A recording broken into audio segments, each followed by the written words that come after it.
Morning everyone, and welcome back to Sudden Wealth. I hope you're having a very nice start of the weekend. I do hope wherever you have some nice weather and you can relax and enjoy a bit of the summer. Now, if you do appreciate my content, please consider dropping that like and subscribe. It greatly helps the channel. And if you'd like me to address something in the future, feel free to leave a comment. Now, you may have seen recent news on top executives at Binance leaving the company.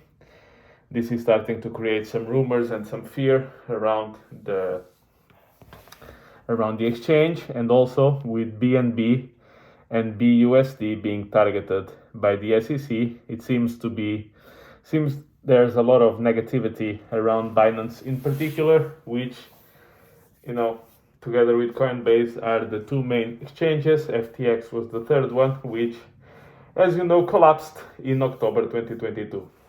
Quick side note, Gary Gensler, out of all the exchanges, the one that he liked the most, the one that he was always meeting with, the poster boy for crypto in the US, close to the government, was Sam Bankman-Fried with FTX. So this just tells you the level, the quality of people who are creating regulations or are supposed to protect you. Okay, so this should tell you everything you need to know. Now, Binance, the level of negativity has been increasing. That's undeniable. It's not the first time that Binance has been attacked or pronounced dead. Actually, there's a reason why the main operations and the main people around Binance live in Dubai is because there are no extradition deals in case of criminal activity from Dubai to most of the other regions on the planet. So that's why a lot of crypto people actually go to Dubai. Now, Am I sure that Binance didn't do anything wrong? Of course, I'm not sure that Binance didn't do anything wrong, and that's not even the point of the video. The point is, what happens if Binance goes belly up, right? Is this the end of crypto? Is the bull market cancelled? Actually, not really.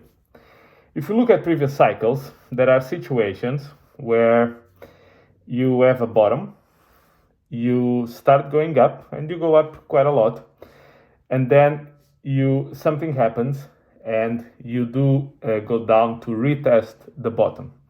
So if you look at the previous cycle, we went to $20,000 Bitcoin, then Bitcoin fell to about 3,400, 3,500, depends a bit on the exchange, and then it ran all the way up to $14,000, around that.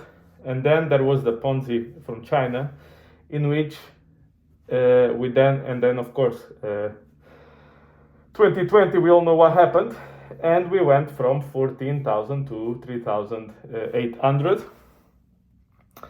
and we basically retested the bottom, and then we went straight up from there. So as I mentioned to you before, there's still a possibility for Bitcoin 22,000. Although, fair to say, the longer we stay above 30,000, the less likely it is. Now, what you need to understand about Binance or any other exchange is that they are a necessary evil, in the sense that they facilitate quite a lot the onboarding from the real world, the fiat currency, the euro, the dollar, the Aussie dollar, the Japanese yen, into the crypto world and back. Okay? But the purpose of crypto was always to solve the issue of self-custody and the issue of counterparty risk and the issue of middlemen. An exchange, Binance, Coinbase, FTX, BlockFi, Voyager, doesn't matter. It's the opposite of why crypto was invented. And by leaving your money in an exchange, the coins, the keys, are no longer yours. You are hoping that you place your money there and they will give it back to you. But you're trusting a counterparty, a third person, to do that for you. And if you join their staking programs, you're basically expecting that I'm going to give you my money, which is the opposite of why crypto was invented, and I hope, and then I will beg and send selfies of me, so you can send hopefully a little bit more money back.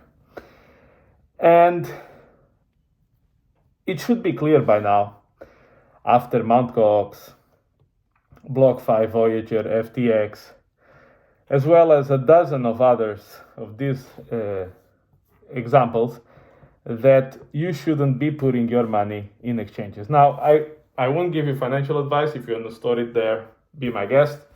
But then you need to understand what you become. When you place your coins in an exchange, you become an unsecured creditor. What does that mean? That means if that institution goes bankrupt and there's a list of people that need to get paid, you are here at the bottom. More likely than not, by the time the money is around here, there's already no money, let alone down here. But this is who you are. So, and it can take you years to get any kind of money back. Look at Mt. Gox. Mt. Gox was in 2011, 2012. We are in 2023. People still don't get their money back. So what I'm trying to say is, don't fall in love with any of the exchanges or with Binance or whatever. This is the first step. Exchanges should be viewed as a necessary evil for fiat on-ramp, meaning coming from the fiat, euro, dollar, etc. world into the crypto world, and to go back from crypto to back to dollar, euro, pounds, etc. That's it.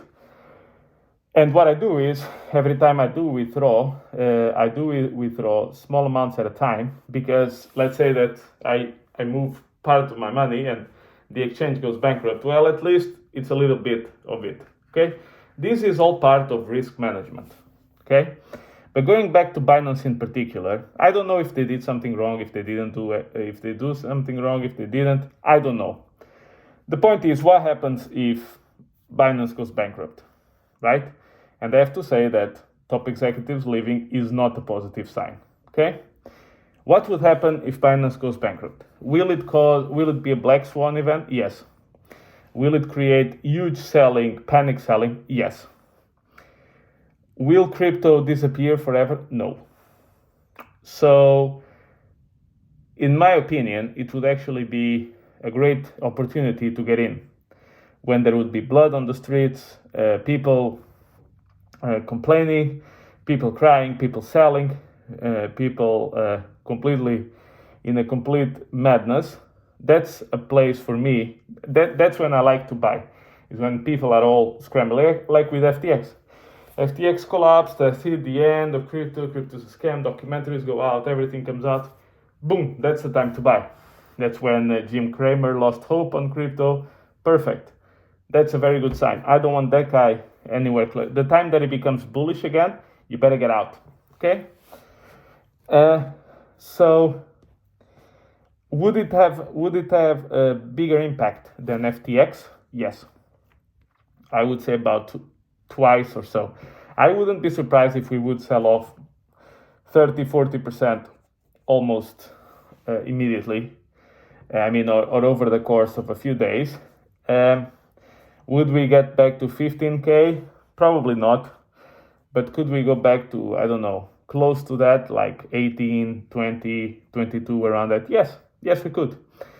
And that would probably mark the double bottom for the cycle, which would actually be very bullish if you understand the psychology of markets. You would get a lot of people who are front running the BlackRock ETF and the Bitcoin halving would be out.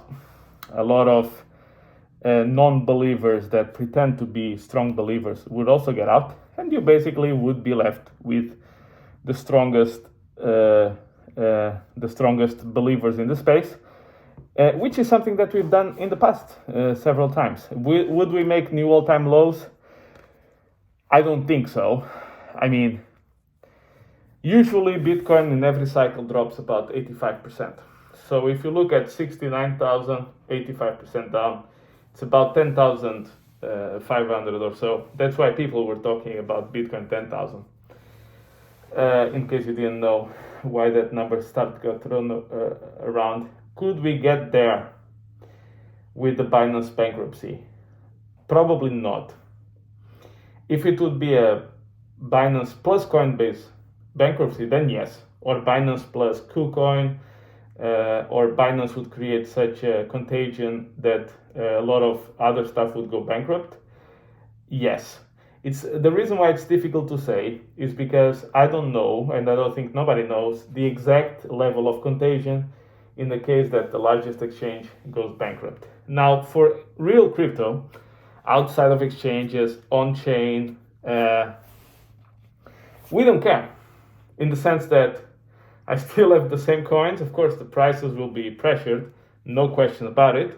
But since I'm only looking at 2024, 2025, I really don't mind what happens in 2023. And having double bottoms in crypto is actually something that happens in about 50% of the cycles. So what I'm trying to say is, if you do some event like that happen, if you do see some event like that happening, you need to be aware in, first of all, where we are in the cycle, that it's going to create a huge panic move. So you should, not financial advice, I will relax if that happens. I would try to assess a bit the contagion levels. If they are too high, probably I think there's still some more selling to go. So I will probably wait a little bit. And then I will start DCAing at the bottom once again. That is my plan, not telling you what to do. But what I'm trying to say is that crypto existed before Binance. Real crypto, will exist after Binance, and after KuCoin and after Coinbase.